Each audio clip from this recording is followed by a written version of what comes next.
sesuatu yang sudah lama dicari, atau berjumpa kembali dengan seseorang yang sudah lama pergi, adalah sebuah kesempatan yang membahagiakan. Apalagi kalau sesuatu atau seseorang itu adalah sosok yang sangat disayangi. Kebahagiaan itu yang dialami oleh Bapa dalam kisah Injil hari ini. Anak bungsunya yang sudah pergi dari rumah sekian lama, kini pulang kembali pada Bapa.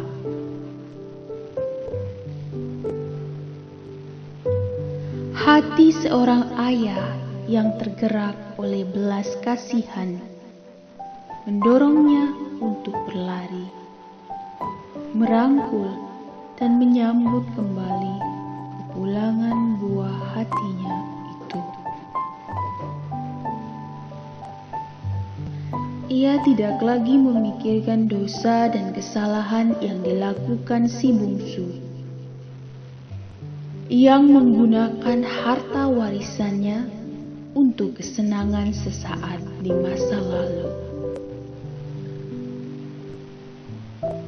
Yang ia tahu, kini anaknya sudah kembali ke rumah, kembali pada Bapa. Itulah yang terpenting. Harta itu tak sama berharganya dengan nilai diri si anak. Anak yang hilang telah ditemukan kembali. Itulah inti harapan dan sukacita dari Bapa. Sukacita itu tidak berkurang meskipun anak sulung dari Bapa itu membuat pengeluhan.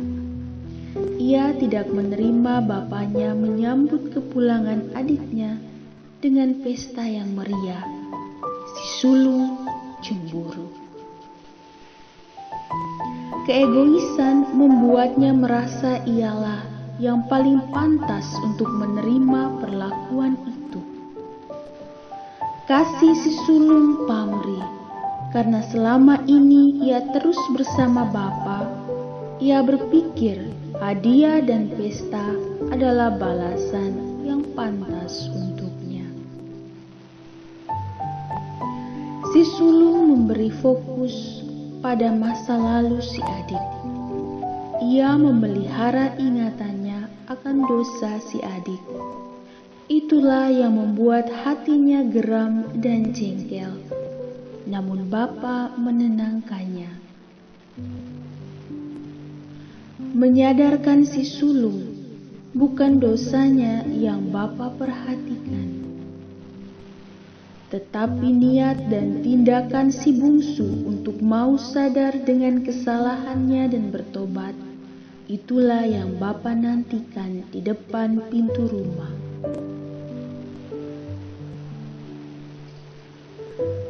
Pertobatan, itulah yang mesti dirayakan. Indah sekali perumpamaan anak hilang yang dikisahkan oleh Yesus hari ini. Mari sejenak kita meresapi kisah ini dan merenungkannya dalam hati masing-masing.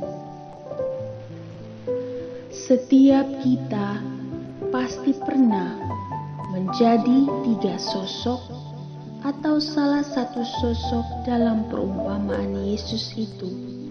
Kita pernah menjadi anak yang hilang, entah hilang secara fisik dari rumah ataupun komunitas,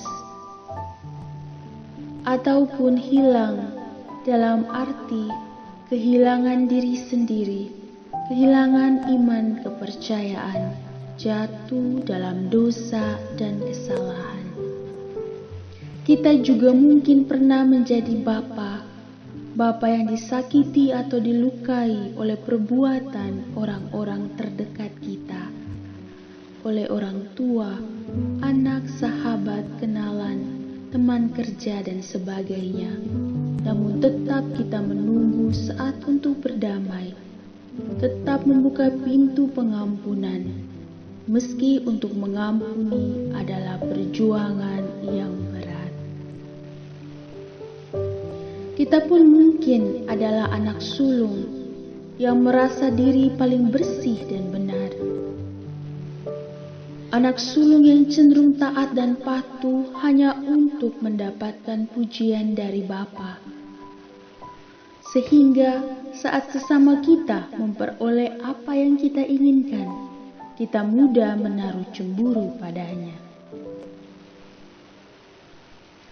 Apapun posisi kita, semua kita adalah anak-anak Allah.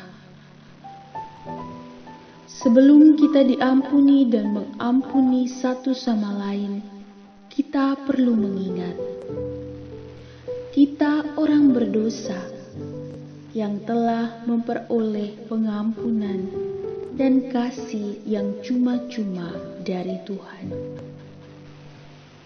Karena itu, kasih yang telah kita peroleh hendaknya mendorong kita untuk jadi anak hilang yang tahu pulang.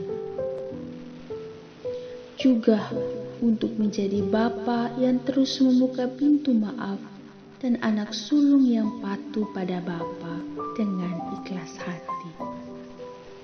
Semoga.